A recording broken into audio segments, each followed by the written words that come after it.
The snow had been falling for hours. Not the soft, pretty kind that dances under lamplight. This was bitter, relentless, the kind that swallowed up sound and made even the city that never slept feel like a ghost town. It was nearly 2 a.m. when Jordan Blackwell turned off Lakeshore Drive and onto a quieter street, his black Cadillac cutting through the icy silence of Chicago's winter. He wasn't supposed to be there. He wasn't supposed to drive himself. But tonight, after a charity gala filled with champagne and hollow applause, he needed air, space, distance from all the handshakes and hollow praise. So he slipped away alone, coat unbuttoned, collar turned up, driving with no destination in mind. Then he saw her. At first it was just a shape, curled on a park bench near the corner of 57th and Ellis. His headlights caught on the figure, a person sleeping out in this cold? He almost drove past. He'd done it before. So had everyone else. In a city like Chicago, you see shadows like that every night. And to keep your heart intact, you learn not to look too close. But something in that shape, in the way her shoulders curled inward, the familiar tilt of her head. Jordan slowed the car. And when the light from the nearby lamppost flickered just right, it hit her face. He slammed the brakes. His heart stumbled. It couldn't be. He threw the car into park and stepped into the freezing wind. His dress shoes crunched through the snow, his breath sharp in his chest. As he got closer, the truth settled like a punch to the gut. It was her. Lena. His former housekeeper. The same Lena he'd fired a month ago, coldly without warning for showing up 7 minutes late.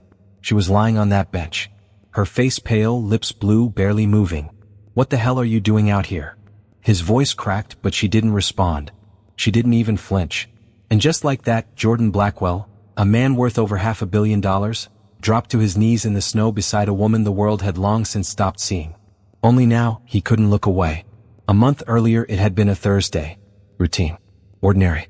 Forgettable. That morning, Jordan Blackwell had come down the grand staircase of his Lakeview estate at precisely 7 a.m. as he always did. The house was silent, spotless, and full of nothing. Just as he preferred it. The kitchen gleamed, polished granite, brushed steel, not a spoon out of place. Except one thing was missing, breakfast. And more importantly, the person who always had it ready, Lena. He checked the clock. 7:07. 7 minutes late. The irritation was instant. Jordan wasn't the yelling type. He didn't need to be. In his world, silence hit harder. Precision mattered. Schedules were gospel. And anything outside the lines, unacceptable. When the back door creaked open, he didn't even look up from his phone. Lena stepped in, cheeks flushed from the wind, blonde hair damp under her knit cap. She was breathing hard, her coat dusted with snow, fingers trembling as she tried to take off her gloves. Her eyes met his for a split second. Red, tired, apologetic. "I'm sorry, Mr. Blackwell," she said quickly. The red line was delayed and, "I don't want excuses," he cut her off without looking up. "But you're late. That's all that matters." She stood still, quiet. "I need someone I can rely on. You can collect your final check on the way out." The words came out colder than he intended, but he didn't take them back. He didn't ask where she'd come from, why she looked like she hadn't slept, why her voice cracked like it had been holding in tears. He just went back to his black coffee and the morning stock report. She left without a sound. Later that day he told his assistant to find a replacement. Someone more consistent. And by that weekend he couldn't even remember what day she'd been let go. But she remembered. Because that morning, Lena Harper had been up since 3 a.m., working a graveyard shift cleaning bathrooms at a Greyhound station across town. Her mother, her only family, was in a hospice facility fighting late-stage cancer. Bills were piling up. Insurance had run out. So Lena did what she had to. She worked 2 jobs. Sometimes 3. Slept on trains when she had to, skipped meals when it meant another $20 toward her mother's meds. That morning she had sprinted through slush, caught the last train halfway, and walked 6 blocks in the cold just to make it on time. But 7 minutes late meant she lost everything. A paycheck. A roof. Her last bit of stability. And Jordan? He had already forgotten her name. Jordan didn't hesitate. He shed his overcoat and dropped to his knees in the snow beside her. The chill from the bench bit through his slacks, but he barely felt it. All he saw was Lena, curled into herself, trembling, lips a shade too close to blue. "Lena, hey, it's Jordan. Do you hear me?" His voice was rough, shaken. No answer.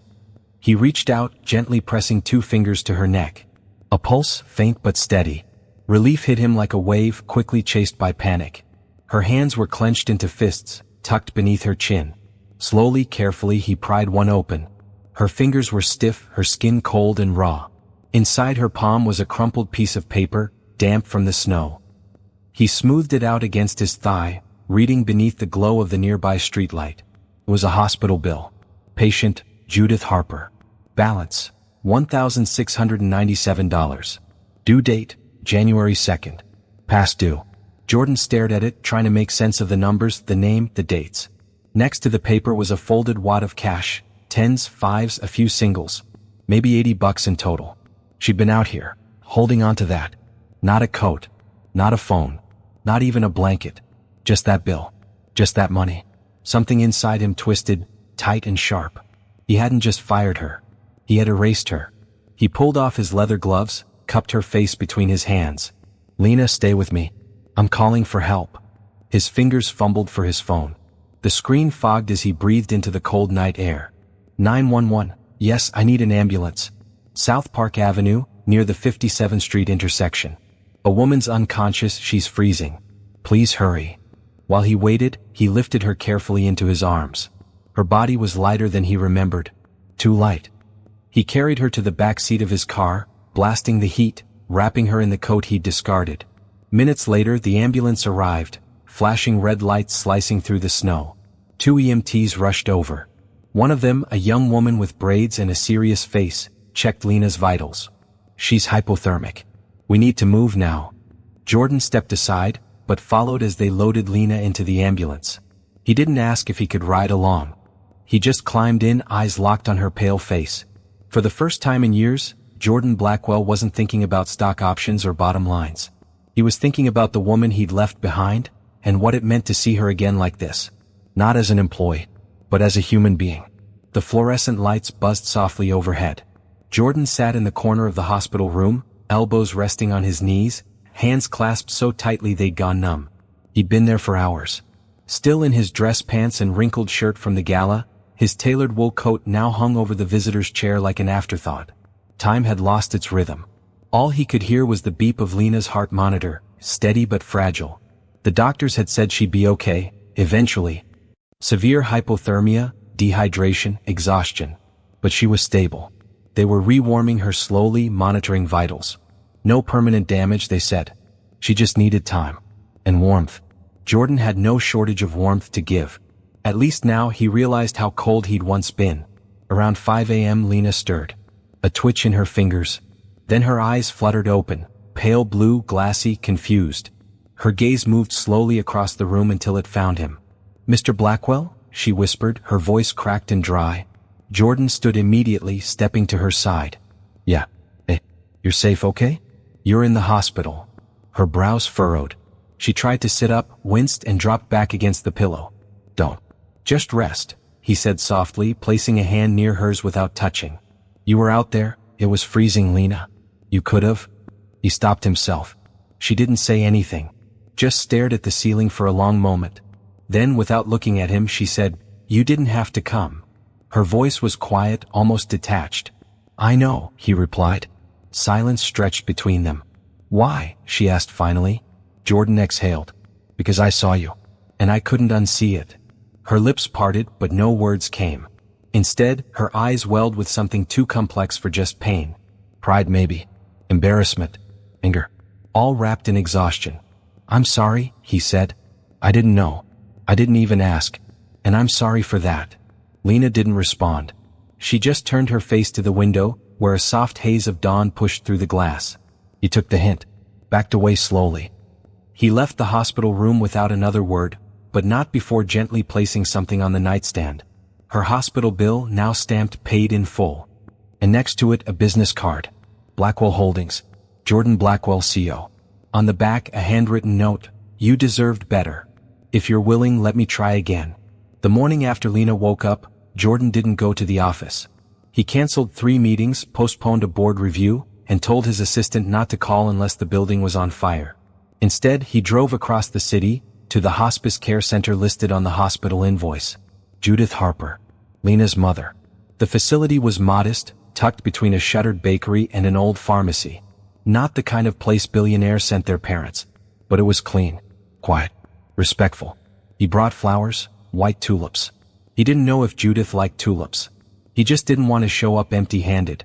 When he entered the room, a nurse was adjusting Judith's blanket.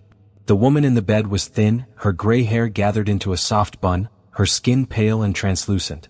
Jordan introduced himself quietly. "You're the man who fired my daughter," Judith said, her voice dry but sharp. He didn't deny it. "I'm also the one who found her on a bench during a snowstorm," he replied gently. "I came to say, I was wrong. And I want to make it right." Judith studied him for a long moment, then turned her head toward the window. "She works too hard. Always has. Always wanted to prove she could take care of me, even when she shouldn't have had to." Jordan felt the words like a stone in his chest. "She shouldn't have. That's on me." He left an envelope with the hospice director, payment for 3 months of care up front in full. He didn't tell Lena. Instead, he went back to the hospital later that evening, this time with something more practical than an apology. A set of house keys. "The guest suite in my home," he explained as he placed the keys on the tray beside her bed. "Private entrance. Full kitchen. You don't have to go back out there, not until you're ready." Lena blinked slowly. "This isn't charity?" "No," he said. "It's accountability." She didn't pick up the keys. Not yet. But she also didn't hand them back. He took it as a start. That night, Jordan called his lawyer. "I want to know how to get her covered under my company's health plan," he said. Discreetly. "No loopholes. No questions." "And if she doesn't want it?" the lawyer asked. "Then we respect her decision," Jordan replied. "But I'm done letting silence be an excuse." Because for the first time he wasn't trying to protect his image. He was trying to repair his humanity. It was 2 nights after Lena was discharged when Jordan found her sitting on the back patio of the guest house. She hadn't said much since moving in, just a quiet thank you when he brought groceries and a polite nod whenever their paths crossed. She kept to herself. He respected that. But tonight something felt different. She was staring at the sky, knees pulled up to her chest, a blanket draped over her shoulders. The wind was sharp, but she didn't seem to notice.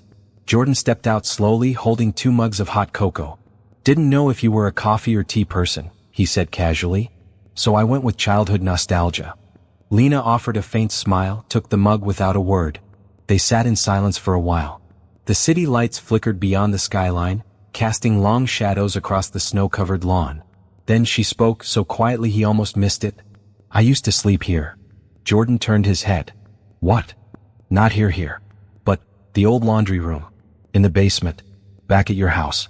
After you fired me, I had nowhere to go." She didn't look at him. She just kept staring forward, her voice steady but distant. "I stayed in that room for 2 nights. Slept on a pile of towels behind the mop sink. I didn't steal anything. I just needed time to figure things out." Jordan's chest tightened. He remembered the laundry room, how it was always locked, how he never thought twice when the housekeeper asked for a new key that week. It was just another task. Another problem to delegate. "I had no idea," he said quietly. "Of course not," she replied. "I was invisible, remember?" He didn't try to defend himself. There was nothing he could say that wouldn't sound hollow. "I left before anyone noticed," she added. "Took a bus to nowhere. Found shelter where I could. Hustled side jobs until I couldn't anymore." He wanted to ask why she hadn't said something. Why she hadn't told anyone. But he knew the answer. Because people like him never asked. And people like Lena had learned not to expect them to. "I'm not proud of that chapter," she said, finishing her cocoa. "But I survived it. Alone." Jordan nodded, swallowing the lump in his throat. "You shouldn't have had to." She didn't reply. But that night, when she went back inside, she didn't lock the door behind her. It was the smallest gesture. But sometimes the smallest cracks are where light first breaks through. 3 days later, Jordan invited Lena to lunch. Not in some fancy rooftop restaurant or downtown club where waiters hovered and conversations felt like business transactions. Instead, he set the table in his own kitchen, sunlight pouring through floor-to-ceiling windows, soft jazz playing in the background, and a modest spread of grilled chicken, roasted vegetables, and fresh lemonade. Lena raised an eyebrow as she sat down. "This isn't how I pictured billionaire lunches." Jordan chuckled. "Neither did I. Guess we're both trying new things." They ate in silence for a few minutes, and then he cleared his throat. "I've been thinking," he began, setting down his fork, "about what you said, about being invisible." Lena didn't respond, just waited. "I realized something. My company, Blackwell Holdings, it's big, successful. Profitable. But it's not human. She blinked, unsure where he was going. He continued, we've got corporate wellness programs, sure. We have HR, benefits, training modules. But no one's really listening to the people doing the actual work. The janitors, the mailroom staff, the cafeteria cooks, people like you used to be. Her eyes narrowed slightly. I want to change that, he said, and I want you to help me do it. She stared at him. I'm offering you a position, he went on. Director of Employee Welfare. It's a real role, executive level. Office, full salary, benefits. You'd report directly to me. She set down her glass slowly. You want me to work for you? Her voice was calm but sharp. After everything? I don't want you to work for me, he said. I want you to work with me. Lena laughed under her breath, not cruelly, just with disbelief. Jordan, I was scrubbing your floors less than 2 months ago. I know. That's exactly why I'm asking you. She stood, pushing back her chair. You don't get to throw me a lifeline and then offer me a title like that. You can't fix what happened with a job description. He didn't argue. I'm not saying yes, she added, grabbing her jacket. Not now. Maybe not ever. I understand, he said, rising to walk her out. At the door she paused. You're serious about this? It's not just guilt talking? It's clarity, he replied. For the first time in a long time, I see what I've been blind to. She opened the door but didn't step out right away. I'll think about it, she said finally. And for Jordan Blackwell, that was more hope than he expected to get. Lena didn't answer Jordan's offer right away. Instead, she did what she always did when faced with uncertainty. She listened. Not to board members. Not to executives. But to the people no one ever asked. Over the next week, she began visiting the Blackwell Holdings headquarters quietly. No announcement. No badge. She used the side entrance. Sat in the employee cafeteria. Rode the elevator to lower floors where the suits never went. She spoke with the overnight cleaning crew, the maintenance team, the loading dock workers. People who recognized her not as the new exec, but as someone who used to mop the same floors. And what they told her wasn't pretty. They talk about safety protocols, one janitor muttered, but we've got broken floor machines sparking near the electrical panel.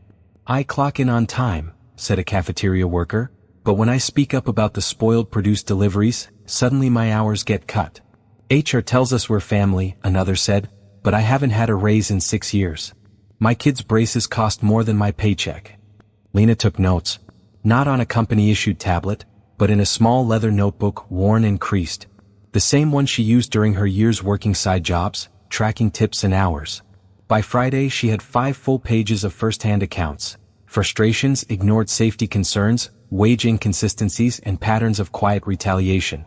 She hadn't even stepped into an executive office yet. That afternoon Jordan called. Just checking in, he said. No pressure. But I wanted you to know, if you need anything, I'm here. Lena paused, then said simply, meet me Monday. Not in your office. In the basement-level storage room. The one by the old service elevator. Jordan sounded confused. That area hasn't been used in years. Exactly, Lena replied. I'll see you there. Click. She had found something down there. Not a ghost, not a secret vault. Just a wall, lined with dozens of file boxes labeled internal feedback, closed cases. No digital copies. No tracking numbers. Just dust and silence. She'd opened 3 at random. Each held printed HR complaints, some as old as 8 years. All marked with the same red stamp. Resolved, no action taken. But from the notes inside it was clear. Nothing had been resolved. Harassment reports ignored. Safety violations left unaddressed. Repeated whistleblowers quietly let go. Lena stared at the boxes and thought, if this is what they buried in plain sight, what else don't they want seen? And now the offer Jordan had made wasn't just a job. It was a choice. Step into the light, or expose everything still hiding in the dark. The following Monday Jordan showed up exactly on time. He wore no suit jacket. No assistant trailed behind. Just him in a simple sweater and slacks, walking into the dimly lit basement storage room Lena had asked for. The air down there was stale, the overhead bulbs flickering like they hadn't been changed in years. He found her standing near a stack of dusty boxes, arms crossed, expression unreadable. These boxes, she said, not turning around. They're filled with stories. Jordan looked at the labels. Internal feedback. Closed cases. She finally faced him. Except they're not closed. They were ignored. Silenced. She opened a box and handed him a file. Jordan flipped through the pages. A complaint about racial slurs on the shipping floor. Dates circled. Handwritten notes in the margins from an HR rep who clearly hadn't followed through. The final page read, "Employee separated, voluntary resignation." "She was pushed out," Lena said. "I tracked her down last night. She still has the same number." "She cried when I told her someone finally read it." Jordan swallowed hard. "How many are there?" "Over 100 boxes." Silence. Then Lena dropped the file onto the table. "You offered me a role to help fix the system. But before I say yes, you need to know, your system is sick. And if we're going to heal it, we start by pulling out every rotten tooth. No matter how deep." Jordan stepped closer, picked up another file. This one involved a janitor injured by faulty machinery, twice. Complaints filed. No maintenance logged. A quiet termination. He sat down on a rusted folding chair and rubbed his temples. "I had no idea," he muttered. "That's the problem," Lena replied. "You didn't want to." He looked up at her, eyes glassy. "I thought I was running a clean company. We have compliance, certifications, audits." "You had performance," she corrected. "Not integrity." Jordan stared at the stacks of boxes, the weight of them pressing down like concrete. "What would you do?" he asked. "Expose it. All of it," she said. "Audit every case. Bring in a third-party ethics board. Apologize. In public." He nodded slowly. "You realize this could crush the company." She didn't flinch. "Or it could rebuild it, honest this time." He stood. His voice was quiet but resolute. "Then we do it your way." Lena blinked, surprised. "I didn't bring you here to look good," he added. "I brought you here because you know what it feels like to be ignored. And because I need someone who's not afraid to make noise." She looked around the basement. This wasn't just about files anymore. It was about faith. And finally, someone was choosing to believe. It started with a memo. Simple. Direct. No corporate gloss, no legal padding. Jordan and Lena drafted it together, side by side in his office at 9 p.m. on a Wednesday night. The subject line read, "Transparency, accountability, and the future of Blackwell Holdings." The message? The company had failed. Not in profits. Not in quarterly goals. But in its responsibility to protect its people. They attached a scanned copy of one of the buried reports, a real one with redactions removed. And then they sent it to every employee, from C-suite to janitorial staff. Within hours, the office was buzzing. Not with rumors, but with truth. Jordan scheduled a press conference for Friday morning. The night before, Lena stood in her guest house, staring at her reflection in the mirror. She wasn't sure what to wear, but she knew what to say. No script. No teleprompter. Just her voice. The next day, she stood at the podium beside Jordan, the city's media watching closely. Jordan spoke first. "I've spent most of my life building this company," he began. "But somewhere along the way I forgot that buildings mean nothing without the people who keep them standing." He stepped aside. Lena approached the mic. She took a breath, held it, then spoke. "My name is Lena Harper. I was once the person who cleaned your conference rooms and emptied your trash cans. I scrubbed floors you walked on without a second thought." Murmurs moved through the crowd. 2 months ago, I was sleeping on a park bench in a Chicago winter. Now I'm here, not because I clawed my way back, but because someone finally chose to listen. She held up one of the old complaint files. This was one of over 1,000 that were ignored. Names erased. Stories buried. But we're unearthing them now. Every single one. Her voice didn't shake. This isn't about revenge. This is about repair. And no company, no matter how wealthy, how powerful, gets to say it's like a family while silencing the very people who keep the lights on. There was a pause. Then applause. Not polite. Not forced. Earnest. Steady. That day, Blackwell Holdings launched a new program, Project Second Voice, a task force led by employees from every department, with real power to hold leadership accountable. Lena was named chair. And Jordan? He didn't just back it, he submitted himself to its review. Because real change doesn't start at the top. It starts when the people who've been stepped over finally get a place to stand. And when the ones in charge choose justice, even if it costs them everything. 2 weeks after the press conference, Lena's nameplate was installed outside a corner office on the 4th floor. Not the top, not the basement, but right in the middle of where people actually worked. It read, Lena Harper, Director of People First. She didn't ask for the title. She didn't even know Jordan had chosen it. But when she saw it, she nodded once and walked inside like it had always been hers. The office was modest, by executive standards. No glass walls or oversized desks. Just clean lines, warm light, and a bulletin board already pinned with handwritten notes from staff. Thank you. You made us visible. Keep going. Her first day in the new role wasn't spent behind the desk. She made rounds, visited each department from IT to custodial services, introducing herself not as Ms. Harper, but simply as Lena. She asked one question everywhere she went: what's something you wish someone had asked you before? And the answers poured in. From overlooked talent in accounting to the exhausted cafeteria manager working 60-hour weeks without recognition, Lena listened, took notes, and more importantly followed up. She wasn't just a symbol anymore. She was a force. One afternoon she stopped by the old supply closet where she used to rest between shifts. The door was open now. The makeshift bed was gone. In its place stood a break-room table, a fresh coffee machine, and a sign on the wall that read, "Every space matters. So does everyone in it." Jordan found her there later that evening. "You did that?" she asked him. He shrugged. "You made me see it. I just put it into motion."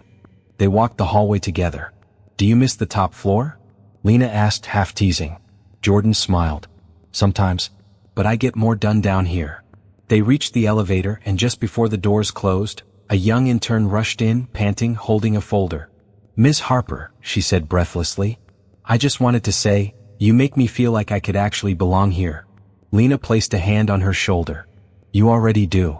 The intern beamed, stepped out at her floor, and the elevator continued upward.